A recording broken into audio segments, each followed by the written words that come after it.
It began as a toy over 500 years ago, but has evolved into one of the most versatile aircraft in the world.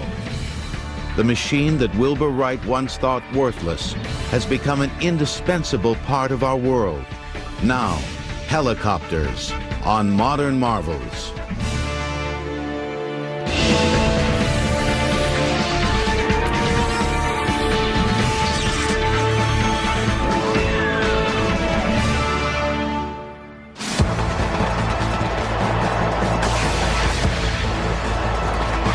In watching a premier military attack helicopter in action, it's no wonder that many of the world's aeronauts claim that helicopters are the only real flying machines. The craft that became known as the Angel of Mercy in war has become the jack of all trades of our airways. From a transporter of some of the world's most famous and powerful individuals, to aerial firefighters putting out some of our worst forest fires, from defender and protector of our neighborhoods, to the flying crane workhorses lifting over 12 tons, to one of the most important functions of this aircraft, the flying ambulance. Medevac helicopters have helped save thousands of lives a year. Yet less than 60 years ago, the only aircraft in the world that flies in 3 dimensions was still in its infancy.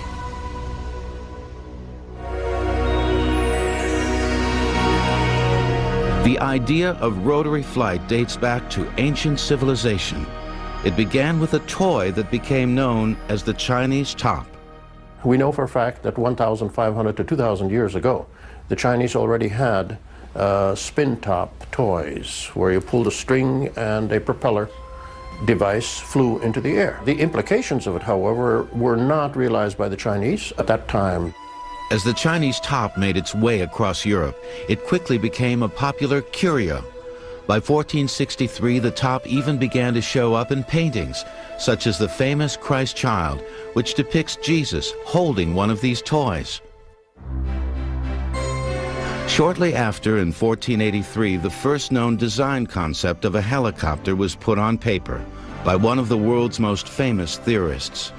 Leonardo da Vinci was very actively pursuing the challenge of the helicopter with that famous sketch of his and with the description that if the cloth were properly varnished and this screw-like object were turned quickly enough, it would ascend into the air.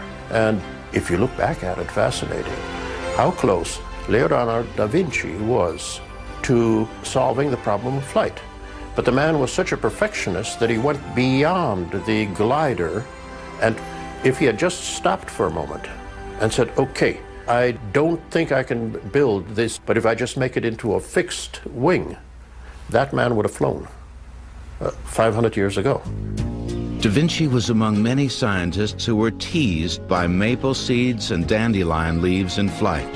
Various insects and hummingbirds who hovered effortlessly in midair, turned any which way they pleased, and could fly in all directions. But without a sufficient source of power to lift a man, the idea of any mechanical flight would remain for centuries a dream.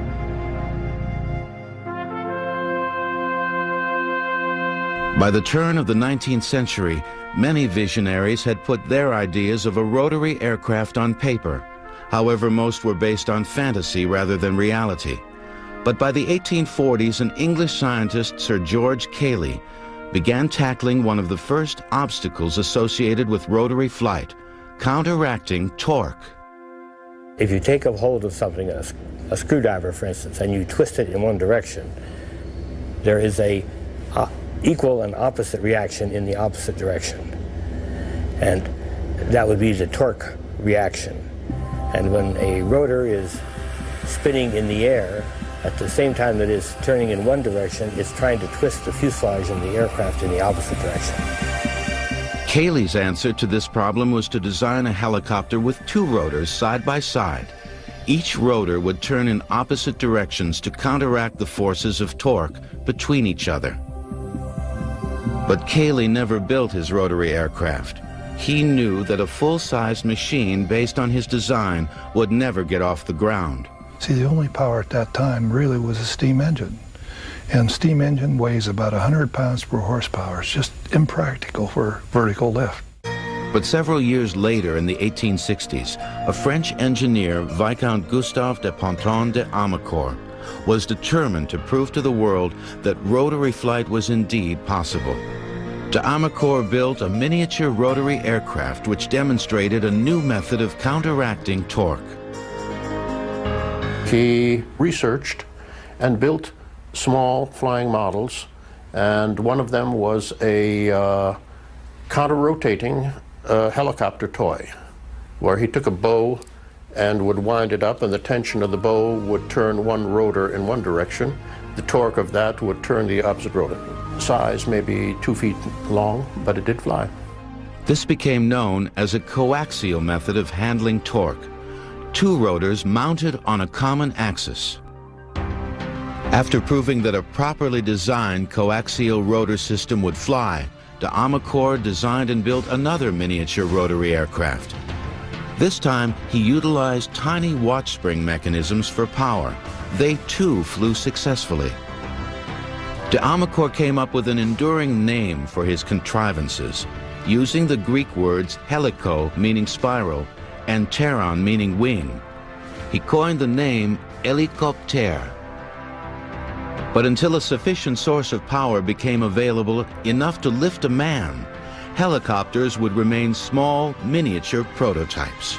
The world would have to wait another 20 years for vertical flight. In the 1880s, Thomas Edison attempted to build a helicopter.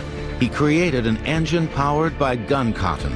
But after his laboratory blew up during one such experiment, he went back to doing what he knew best, developing electrical items. Helicopters will continue in a moment on Modern Marvels. By the mid-19th century, there were many failed attempts to design and build both fixed-wing and rotary-winged aircraft. But the failure of these attempts did not stem from a lack of aerodynamic knowledge. All of these early developments of aviation had to wait for the development of the internal combustion engine, the gasoline engine. Obviously, those people that were trying to fly with manpower, that is by flapping their wings or pedaling a bicycle-like machine, were doomed to failure because of the fact that the human being cannot generate that amount of energy. But in 1876, the four-stroke internal combustion engine was perfected by Germany's Nikolaus Otto. By the turn of the 20th century, the piston engine's power-to-weight ratio was at levels that assured mechanical flight possible, at least with airplanes. On December 17, 1903, near Kitty Hawk, North Carolina, the Wright brothers made the first controlled, sustained airplane flights in a powered, heavier-than-air vehicle. Now, the Wright engine was at about 15 pounds per horsepower, but that was possible for an airplane, but really not for a helicopter. So when the weight of the engine, reciprocating engine, got down to around 3 pounds per horsepower, that's when vertical lift machines would be possible. On September 29, 1907, French aviation pioneer Louis Breguet became the first to leave the ground vertically. He and his craft hovered for 1 minute at an altitude of 2 feet. However, Breguet had no control of his gyroplane number 1, and his craft was tethered to the ground for safety. But on November 13, 1907, another French engineer, Paul Cornu, would also make aviation history. Hovering about a foot off the ground for several minutes, Cornu became the first person to ever rise vertically in a powered, heavier-than-air machine with no assistance from the ground. It was a true rotary free flight. But he too had little control of his machine. Although there were many engineers who followed in Cornu's footsteps, some even flying for up to 7 minutes, they all had the same problem: lack of complete control. In contrast, by the 1920s, United States Army Air Service planes were making the first flights around the entire world. it seemed that helicopter technology had quickly fallen behind that of the airplane. In 1925, a Spaniard, Juan de la Cierva, put the idea of a helicopter back into mainstream development. His invention, a completely new type of aircraft, the autogyro. Well, an autogyro has a rotor, and when the aircraft is moving forward through the air, the rotor acts a little bit like a windmill, where the forward motion of the aircraft moving through the air causes it to rotate. And when it rotates, it again is a rotating wing and is producing lift. But the forward motion of the autogyro is produced by a propeller very similar to what you would have on an airplane. An autogyro, which wasn't really vertical lift on the takeoff, but vertical lift landing, they could auto-rotate down and with very little ground run, plop down right in front of everybody, and especially at air shows, they would demonstrate that capability.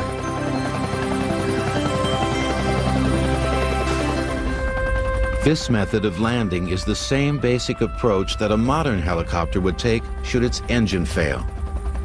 Back in the 1920s, Juan de la Cierva proved to the world that to make a safe landing in a helicopter required no engine power and no runway, just a spot big enough for the aircraft. The key to de la Cierva's stable aircraft was his discovery of a phenomenon that only became apparent with rotary-winged aircraft: dissymmetry of lift. De la Cierva had the same annoying problem that many early helicopter designers had. Their craft would tip over before ever leaving the ground. This happened because most rotor blades at the time were rigid. Rotating blades never generate the same force of lift equally throughout their revolution. This causes an imbalance of lift. De la Cierva's solution? He attached hinges to each blade, which allowed them to move fore and aft, and up and down. This would allow the rotor blades to find their own way through the air. You see, as the forward-going blade goes into the air, it gets a lot more lift and it wants to rise. And as it rotates around and goes with the air, then it wants to sink. And prior to that, then, most of the aircraft would have rolled over. He allowed the blade to flap up, and as it goes around, then to flap down. If it gets too much lift, it flaps up. As it goes around and loses lift because it's going with the wind, it starts to settle. And so this was a self-accommodating sort of thing. So Juan de la Cierva figured that out and was able to build a controllable, flyable autogyro back in the 20s. Early autogyros had small wings to help steer the aircraft, but these wings disappeared in the early 1930s when cyclic pitch control was developed. This device was based on the problem that de la Cierva had just solved: dissymmetry of lift. The thought was take control of this imbalance of lift and use it to steer the aircraft. It wasn't until the cyclic pitch, where we can change the pitch as we go around the blade, so it might go high on this side and low on that side, that people began using cyclic pitch to help control this rotor. And so then, in hovering, where you have no forward flight speed, they were able then to tilt the rotor so as to be able to go laterally, or tilt the rotor so as to go longitudinally. This is the same basic device that steers a modern helicopter. When the cyclic stick is moved, a device at the base of the rotor hub alters the pitch of each rotor blade individually as it goes through its cycle of rotation. So where the pitch in a blade is greater, it grabs more air and the blade rises higher. Where the pitch is less, the blade swings lower because it has less air to catch on its surface. The overall effect with this system is the change in the rotor plane, which enables directional control. Modern helicopters also have collective pitch control. Simply put, this lever changes the pitch of all the rotor blades evenly, or collectively. This way, the pilot can lift off vertically, steer the aircraft, and with the cyclic stick compensate for those forces of unequal lift.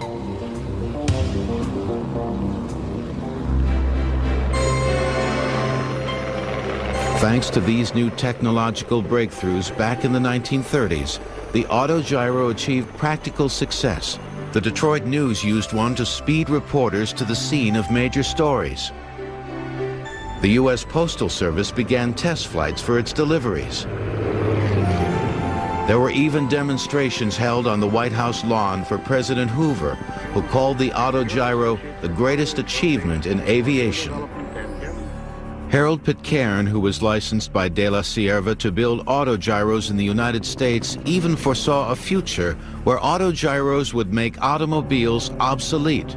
He designed a Pitcairn roadable and demonstrated it on the streets of Washington, D.C. The roadable vehicle was all part of Pitcairn's dream, which he depicted in his promotional material, to have an autogyro in every garage. Well, Harold Pitcairn built some autogyros here in the United States back in the mid-1930s, which was right in the middle of the Great Depression, and nobody really had money for anything at that time. So, unfortunately, the autogyro, combined with its complexity and high cost, never allowed it to actually be that competitive. The autogyro's fate was sealed when in December 1940, its 41-year-old inventor, Juan de la Sierva, was killed in a commuter airplane accident in London. But by solving many of the autogyro's problems, de la Sierva and his colleagues had opened the way at last for the practical helicopter. The world wouldn't have to wait long. Two men working independently of each other were about to push helicopters into the modern era. On April 22, 1931, Amelia Earhart set a world's altitude record for autogyros at 18,400 feet. Helicopters will continue in a moment on Modern Marvels.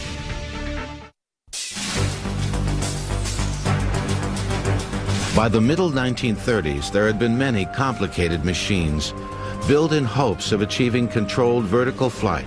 Few would ever do more than scoot across the ground. But in 1936, a German airplane engineer, Heinrich Fokker, had gone beyond conventional thinking. Why go to an elaborate new machine? He felt that the trusty autogyro was so close, he would simply build upon its basic design.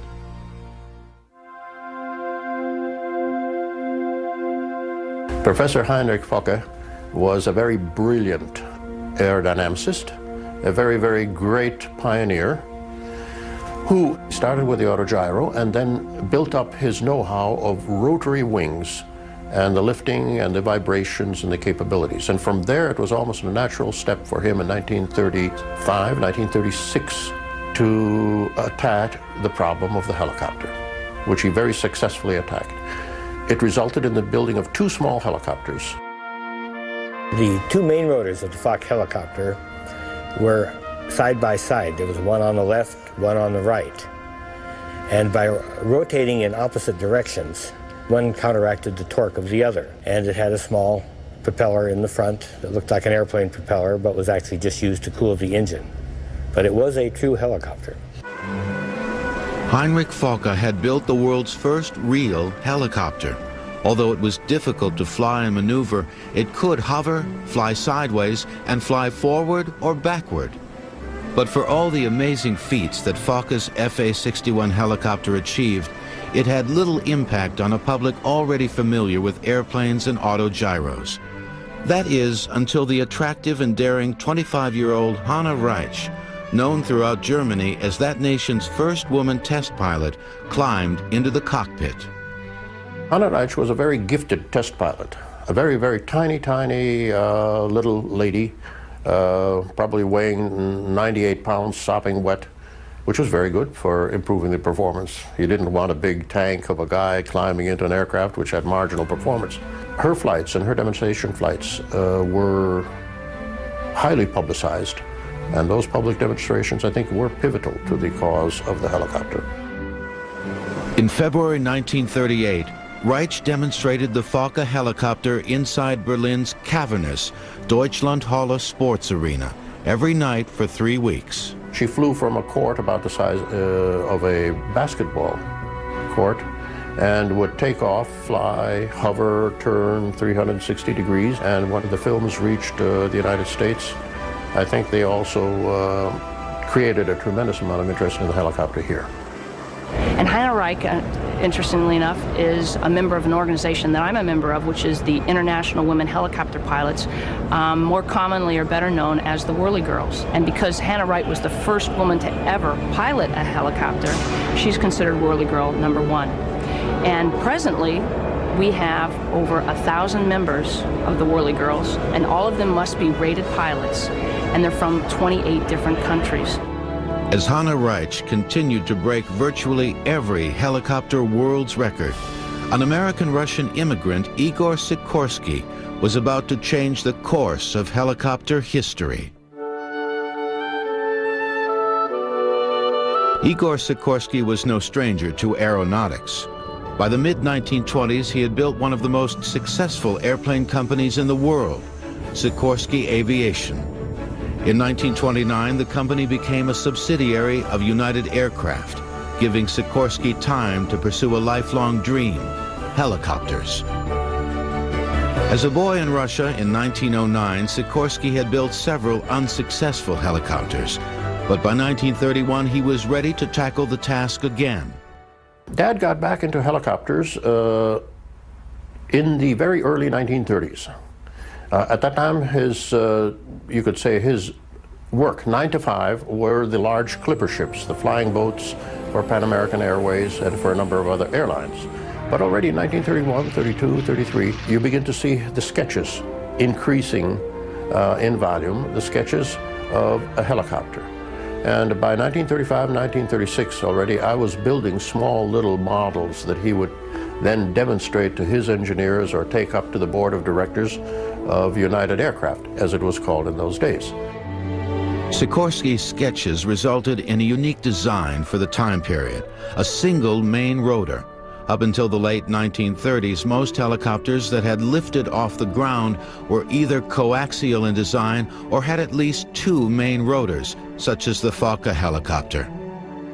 A number of people had tried to build a single main lifting rotor machine, but actually none of them were successful until that time. And in fact, great many authorities considered the single main lifting rotor machine to be technically and theoretically impossible. It just could not be done. However, by 1936, 1938, Igor Sikorsky had zeroed in and sat down on this concept and was beginning to develop the necessary hardware, the necessary design philosophy for a single rotor machine. On September 14, 1939, Sikorsky began cautious flight tests in his single main rotor VS-300. He kept his craft tethered to the ground while he slowly worked the kinks out of his design. Concentrating heavily on how to control his craft, Sikorsky focused on a rear tail rotor configuration. He tried everything from no tail rotor to 3 tail rotors. He was trying to obtain some of the other control movements of the helicopter with these other rotors. He finally got rid of the rest of the other ones and ended up with a single tail rotor back there to counteract torque and also to give the pilot control of rotating the helicopter to the left or rotating it to the right. So the tail rotor really performs both of those functions, counteracting torque and providing directional control. The tail rotor was, and it still is with modern helicopters, controlled with foot pedals. When the pilot wants to turn the helicopter to the left, he pushes the left pedal in, which decreases the angle of the rear rotor blades, allowing the natural forces of torque to turn the fuselage to the left.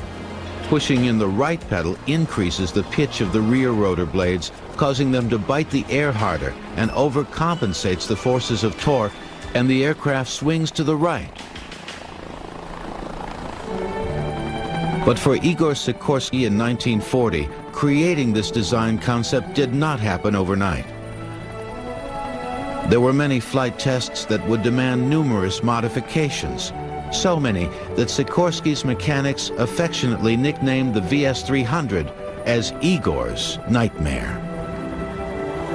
The memories are very vivid of the very early flights of VS-300. Those benign, beautiful, warm spring days of 1940, as the helicopter would be hovering just in a parking lot behind the Sikorsky factory.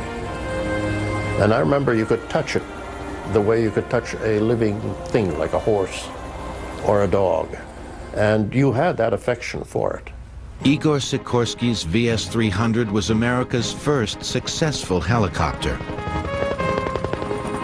His design and patent became the basis for future modern helicopters.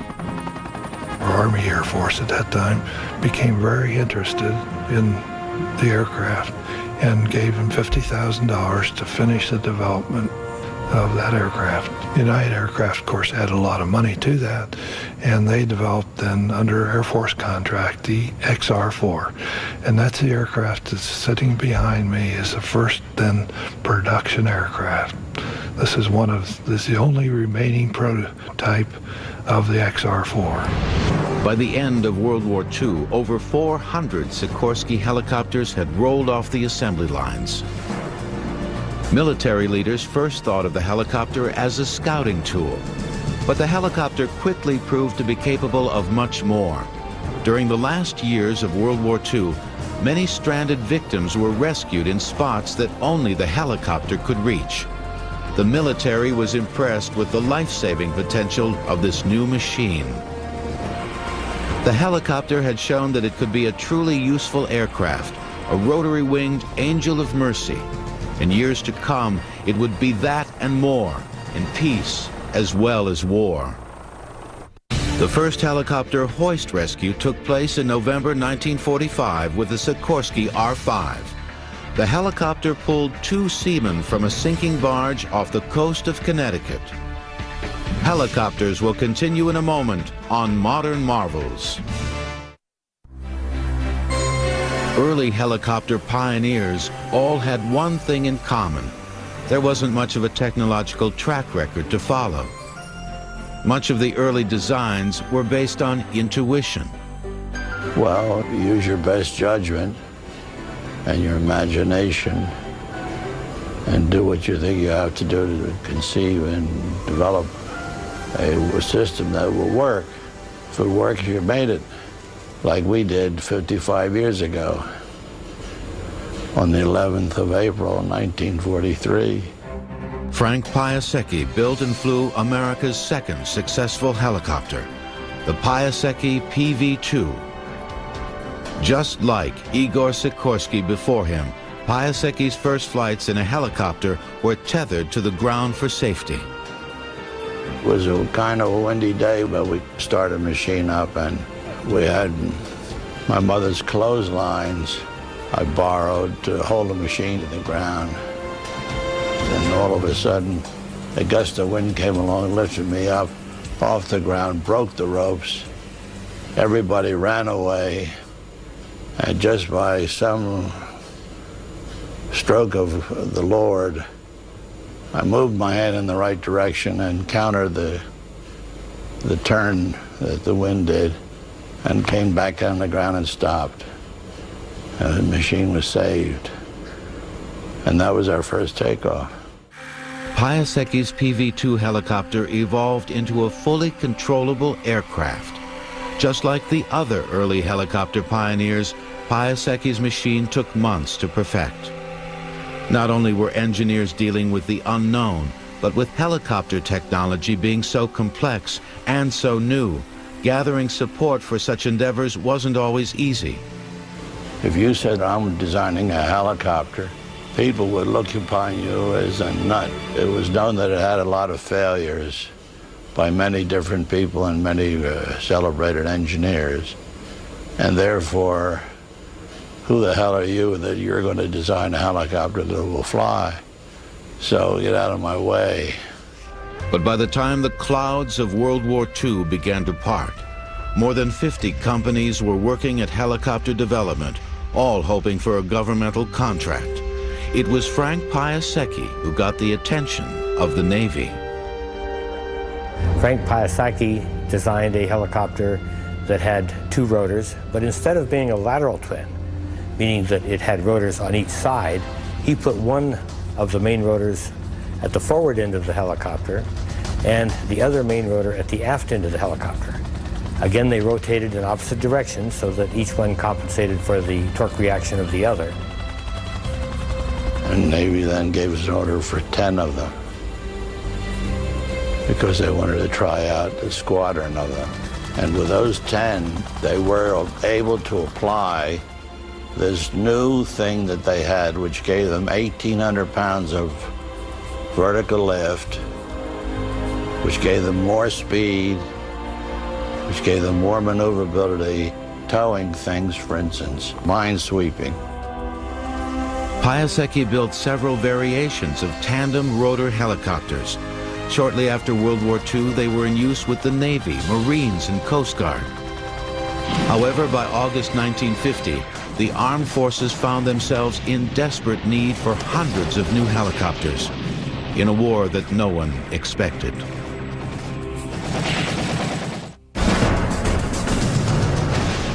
Without a doubt, the Korean War convinced all of the skeptics, because within a few months after the start of the war, the helicopter had gone to almost priority number one. It was used for medical evacuation. It began to be used for the rescue of pilots down behind enemy lines. At first, the majority of the helicopters in use were Frank Piasecki's PV-3s, more commonly known as Flying Bananas. Also in use were Igor Sikorsky's S-51 helicopters. But for medical evacuation, a smaller, lightweight helicopter was needed. The design came from a brilliant young inventor, Arthur Young, who worked for the famous Bell Aircraft Corporation. Young had built America's third successful helicopter, the Bell Model 30. This craft first flew on June 26, 1943, only 2 months after Piasecki had lifted off the ground for the first time. Yet 2 years later, after an evolution of refinements and improvements, Arthur Young churned out the Bell 47 helicopter. The Bell 47 became the symbol of hope for American soldiers during the Korean War.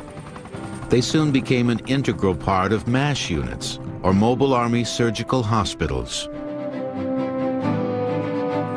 With its bulbous plastic cockpit, the Bell 47 quickly became one of the most recognizable helicopters in the world. Its characteristic clop, clop, clop, clop sound resulted in the coined term chopper. And by the end of the Korean War, I believe the helicopter had evacuated well over 100,000 wounded troops and had, what is equally significant, had rescued and brought to safety something like 1,200 pilots from behind enemy lines. Men that would have faced capture, starvation, torture, and probably death if it had not been for the helicopter. In 1953, the Korean War was over, but helicopters would soon become more than scout and rescue machines. They would become a viable military weapon in a distant conflict that would become known as the Helicopter War. However, harmony between helicopters and the military in Vietnam would take a little time. Virtually all helicopters utilized piston engines, which relative to their size and weight were bulky and weak. When enlarged, they took up too much space and could barely lift themselves and a large payload. The military quickly turned to the turbine engine, a source of power that throughout the 1950s was still in the experimental stages. But by the 1960s, after a series of refinements and improvements, the turbine engine was in mass production. The turbines were not introduced into helicopters until the mid to late 50s. And by the time the Vietnam War had gotten into full swing, the military had converted most of its helicopters to turbine engines. And again, those helicopters were all fairly large, and the turbine engine functions very well in helicopters of that size. It gives them a much better power-to-weight ratio. A turbine engine has a spinning fan that sucks air into a combustion chamber where it is mixed with fuel and ignited. As the fuel burns, it produces hot gases which shoot into the turbine, causing it to spin. Attached is a shaft that turns the rotor and any other devices connected to it, such as gearboxes for the rear tail rotor and power generators, etc.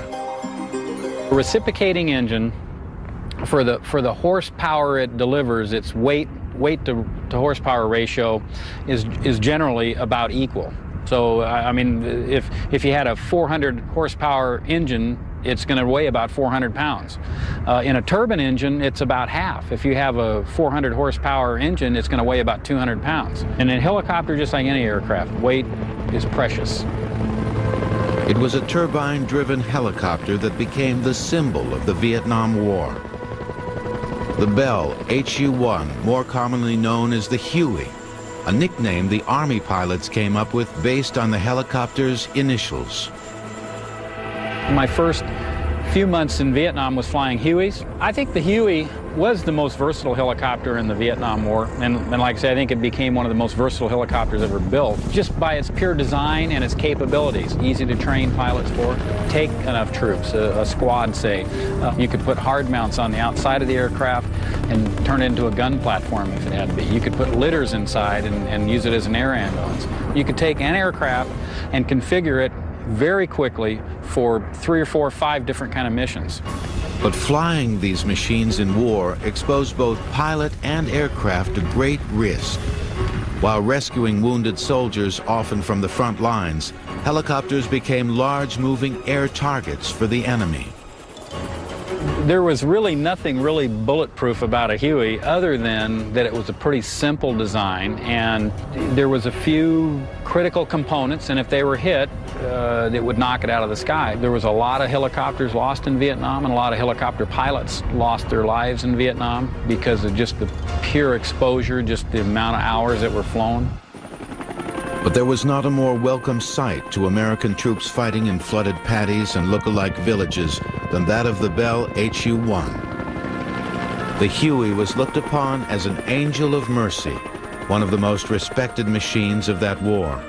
I think of the Huey affectionately because we were raised with it. In fact, I'm getting, you get a little emotional just thinking about it. That pop, pop, pop, pop, pop, so classic of a Huey. I went from being an apprehensive manipulator of the controls to becoming a helicopter pilot in the Huey, and I think I'll just always remember that. I'm very fortunate that our department operates a surplus Huey, and I occasionally get to fly it, and I hope it's the last helicopter I fly. I'll always have a soft spot in my heart for the Huey. By the end of the Vietnam conflict, the helicopter had proven itself as an efficient and ubiquitous servant in war. But soon, the world would see that the most dramatic helicopter duty remained the same in peace as in war, rescue.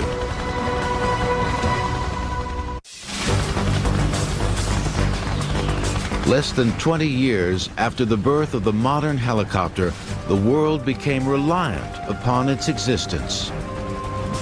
I think certainly that to the Army of the United States, and I would dare say to the armies of a number of military services around the world, the helicopter certainly is as indispensable as the jet fighter is to the air forces of the world. It does provide you simply with the capability to continue military operations in areas that would be inaccessible with anything but the helicopter.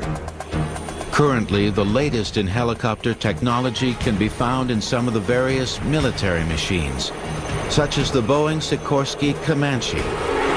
This stealth machine can fly at speeds up to 200 miles per hour and execute snap turns in 4.5 seconds.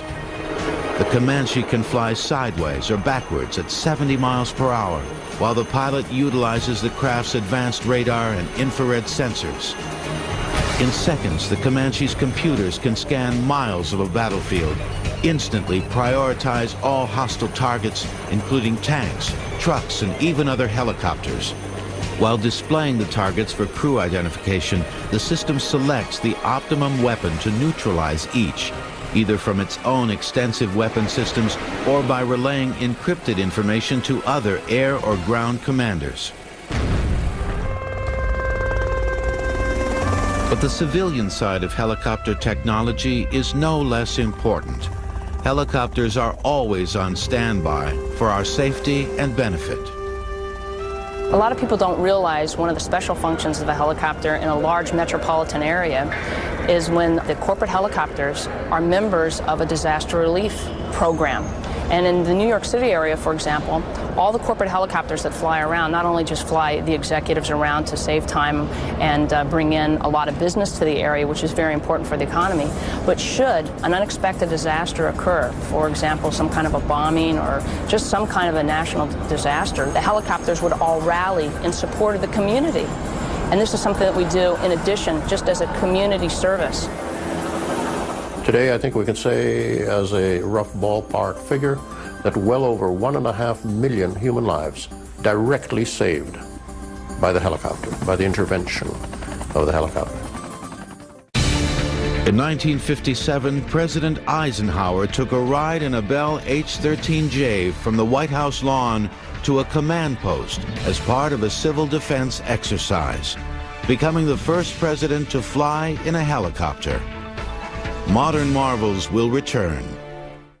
Helicopters also act as aerial firefighters. They can access much smaller water supplies than tanker planes. These monster Erickson air cranes can quickly suck up over 2,000 gallons of water, and then with precise accuracy dispense the water over the affected area. Without these air cranes, many industrial projects would cost millions of dollars more to build. There is no need to impact the environment with roads, as these heavy-lift Erickson helicopters aid in power line construction, remote logging, and major equipment transportation. This unit is one of the first unmanned helicopters being developed for law enforcement and the military. Utilizing a single main rotor protected in the middle of the aircraft, this Sikorsky rotorcraft performs a variety of functions, including capturing live footage and transmitting it back to a safely isolated base station. Unmanned helicopters may one day be a common sight. Oh, the future of helicopters is absolutely exciting. Just a branch off from the helicopter is the tilt rotor, and that's where I think that you're going to mesh the vertical flight and horizontal flight. In fact, what it is the tilt rotor is the best of both worlds. You can land and take off like a helicopter and have the speed and range of an airplane. Man's thirst for perfecting three-dimensional flight appears to be an unfinished quest. But whatever we achieve in the future, the helicopter will always remain our source of inspiration. But I think the most special thing about the helicopter is the fact that it allowed man to live what had been considered up to now a dream. The ability to take off and land vertically, and the ability to hover motionless in the air, is something that literally only the helicopter can give mankind. My father, Igor Sikorsky, would often say that it's interesting that all of the great early legends of flight, the Pegasus, the flying carpets, the flying thrones of the Chinese, all of these had one thing in common. They did not need an airport. These were all vertical takeoff and landing machines. So that is what I consider to be the uniqueness of the helicopter.